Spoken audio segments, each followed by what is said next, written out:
1974 మే 18 రాజస్థాన్ ఎడారిల్లో ఒక్కసారిగా భూమి కంపించింది. ప్రపంచ దేశాలు అన్నీ షాక్ అయ్యాయి. ఎందుకంటే ఆ రోజు భారత్ ప్రపంచానికి ఒక గట్టి సందేశం ఇచ్చింది. మేము అణుశక్తి కలిగిన దేశమే అని. 1962లో చైనాతో యుద్ధం, 1965లో పాకిస్తాన్‌తో యుద్ధం. అప్పుడు భారత్ ఒక నిజాన్ని అర్థం చేసుకుంది. దేశ భద్రత కోసం శక్తివంతమైన రక్షణ అవసరం అని.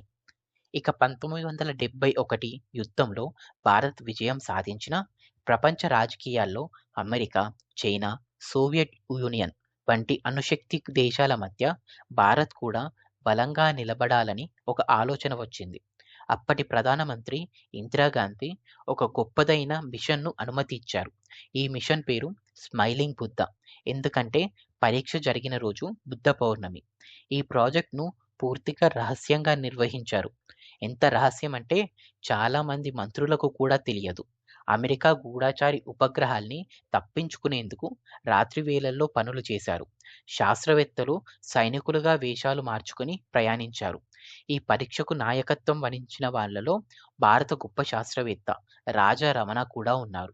రాజస్థాన్‌లోని పోఖ్రాన్ ఎడారిలో భూమిని లోతుగా ఒక అణు పరీక్ష జరిగింది. అందరూ ఒక్క క్షణం కోసం ఎదురుచూశారు. 1974 మే 18 ఉదయం కౌంట్‌డౌన్ ప్రారంభమైంది.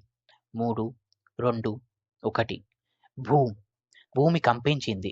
ఎడారిలో భారీ దుమ్ము మేఘం ఎగిరింది.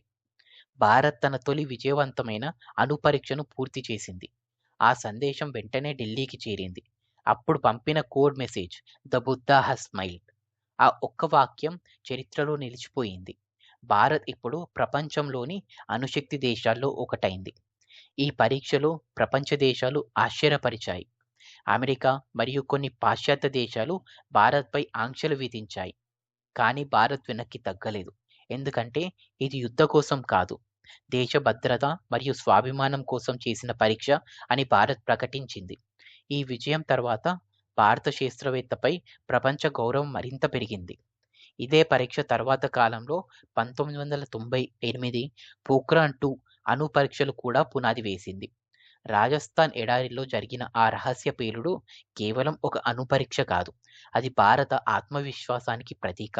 మేము ఎవరికీ తక్కువ కాదు అని ప్రపంచానికి చెప్పిన రోజు. 1974 మే 18 భారత్ శక్తిని ప్రపంచానికి గుర్తు చేసే రోజు. ఈ వీడియో గనుక మీకు నచ్చితే లైక్ చేయండి, షేర్ చేయండి మరియు సబ్స్క్రైబ్ చేయండి. ధన్యవాదాలు. జై హింద్.